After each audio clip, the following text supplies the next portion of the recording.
Hi, it's Jane Mason here from Virtuous Bread. How are you today? I hope you're well. I was so excited yesterday to listen to the second in a two-part series on BBC Radio 4, the food program with the marvelous Sheila Dillon talking all about beans. And not green beans, but legumes. So the kinds of pinto beans and kidney beans, we would know them. And I, as you know, live in Mexico. So whilst I was super interested to listen to the program and hear about how in England, beans are eaten as Heinz baked beans, and they went to Spain and they had a program on how the Spanish cook beans. But you're missing a trick if you don't, visit either physically or virtually the beans that we have in Mexico and Central America and Latin America too. Because we eat loads of beans. We probably eat beans, without doubt, every single day, if not 2 or 3 times a day. There are hundreds of different kinds of beans in Mexico, and there are beans that are eaten differently across the region. So the south of Mexico tends to be blacker beans, like the little turtle bean that you might know. And in the north of Mexico, it tends to be either brown beans or white beans, alubia beans. There are loads and loads. If you go to a market, you get lovely, fresh, they're still dried, but this year's season, fresh new beans, dozens of varieties, different sizes, different colors. They're so beautiful. And obviously, if you go to one of the less expensive supermarkets, they come in a plastic bag and they're pretty old and they take a lot of cooking.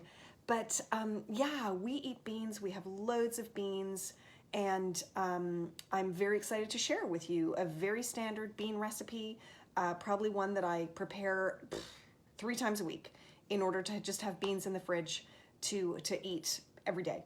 So big fan of beans here. Mexicans, big fans of beans. So I hope that you too can become a big fan of beans because they're really, really yummy. Bye for now. Hi, it's Jane Mason here from Virtuous Bread, and here we are in my Mexican kitchen. And I am making a series of videos to go along with my amazing book called Mexico, the World Vegetarian, which, as it says on the cover, is a cookbook of Mexican food, specifically Mexican vegetarian food. And there are some basics of Mexican food that you really want to know how to do in order to cook Mexican food well. And one of them is how to cook beans. So in this video, I'm going to show you how to cook beans and talk you through some of your alternatives and some of your options. Now, beans are a terrific source of protein, plant protein, and I am not kidding when I say that in Mexico, most people probably eat beans every day of their life, maybe even 2 or 3 times a day. There are lots of different kinds of beans. If you go to a market, especially in the countryside, you'll see these beautiful market stalls with 10, 15, 20 different kinds of beans.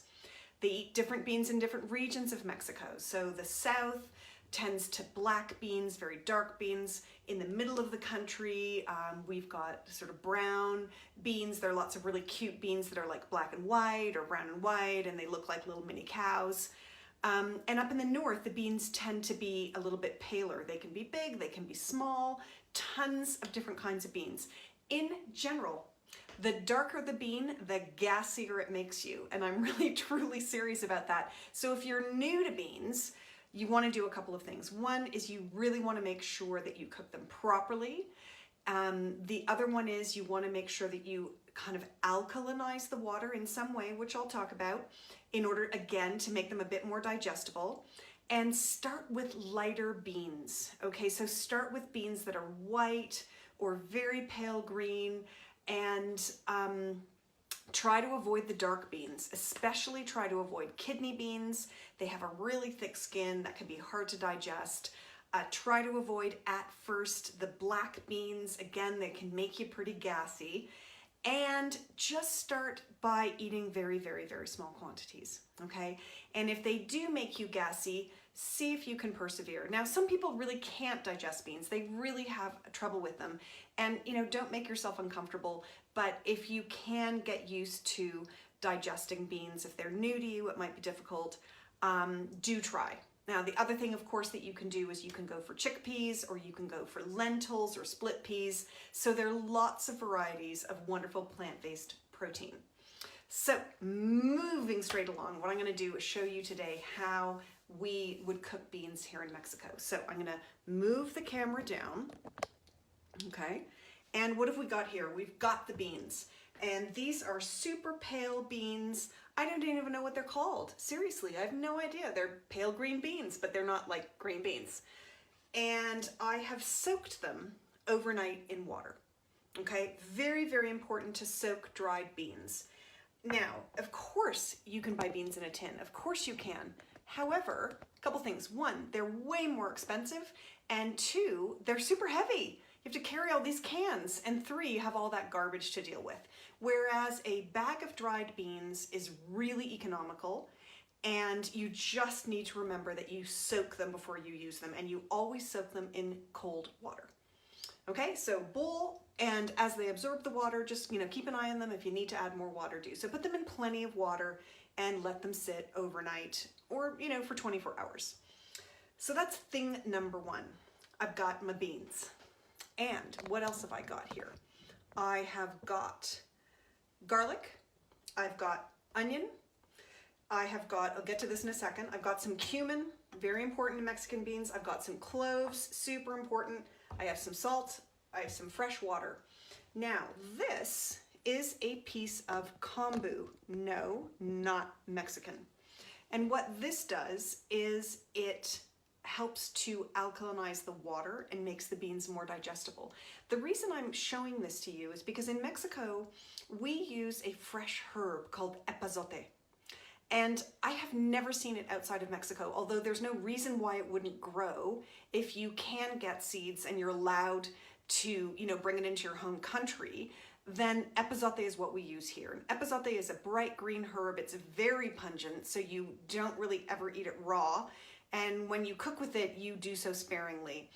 If you cannot get epazote, and if you live outside of Mexico, it's likely you can't, you can probably get kombu at an Asian store that sells Japanese goods. The other thing you can use is a little bit, just like a pinch of asafoetida, which is what is used in South Asian cooking. Kombu, asafoetida, and epazote, they all do the same thing. They all alkalinize the water and they make the beans easier to digest. And epazote adds a really great flavor, okay? Whereas kombu and asafoetida don't really add flavor, but they do have a function, okay? So I'm gonna use this today, and because it's, as I say, likely that a lot of you who don't live in Mexico, who are new to cooking beans, can get this. Unlikely that you can get fresh epazote. If you can get it dried, you really need to put it into a little, like a bag that you would use, a mesh bag. If you've ever done any pickling and you have to put the pickling spices into a mesh bag, you want to do that because the dried epazote leaves are really coarse. They're small, they're super hard to pick out of the beans, and you don't want to eat them because they don't soften. Okay, so they're nasty.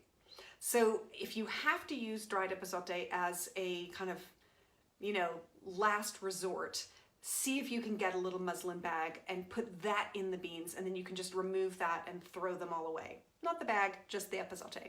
Okay, so what I'm gonna do now is I'm using a pressure cooker.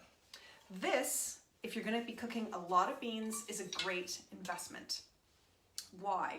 You cook things more quickly, you lose less vitamins through the steam, and you actually use less energy, less gas or less electricity, because you can turn the heat down very, very, very low and maintain the pressure in the pot and use that very low temperature, low amount of energy for a longer period of time. So you can do lots of things in the pressure cooker, not just beans. You can buy whole cookbooks. You can probably make cakes. I've never done it, but I bet you can. So pressure cooker is a great investment. And as I say, if you're embarking on a journey of vegetarian or veganism and you're going to be eating a lot of beans, really, it's a great investment. Okay, so my pressure cooker is on the stove. I'm going to take my beans, I'm going to drain them. Super important, don't use the water in which you've soaked your beans to cook them. okay? Because you're kind of pulling out some of the gassiness in this water, and you do want to drain them and then rinse them. So I'm gonna do that now. Hang on.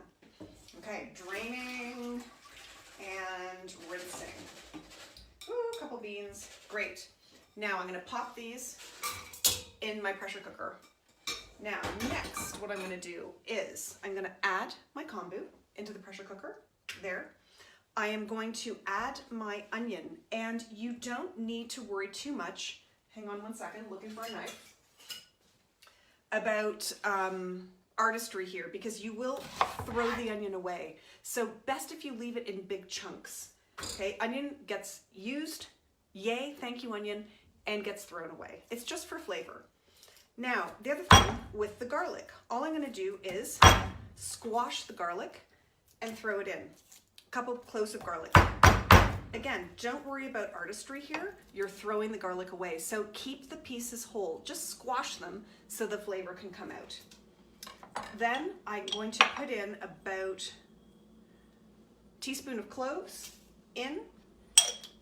Don't worry about those because they get really small and really soft and you don't notice them and they're not unpleasant. And I'm going to put in maximum 2 cloves.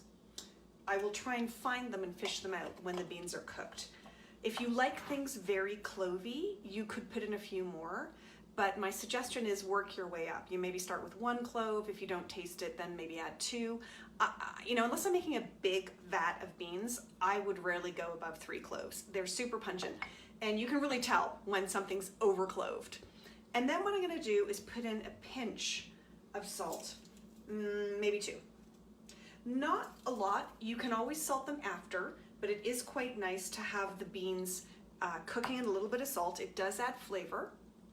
And some people are worried that it can toughen the skin or things get saltier when they're cooked under pressure, and all of that is true. So just at this point, be very sparing with the salt. Then what I'm gonna do is add water. Now I've soaked my beans, but I wanna make sure they're well covered in water. I'm not comfortable that that's enough water, so let me just get a bit more. And again, using cold water here, pop that in. So you want to make sure your beans are well covered, you know, with a nice few centimeters of water. And that's it, okay? I'm not going to do any more. I'm not going to add carrots. I'm not going to add celery. If I was making a bean soup, then maybe I wanted to do that, but I'm just making beans, okay?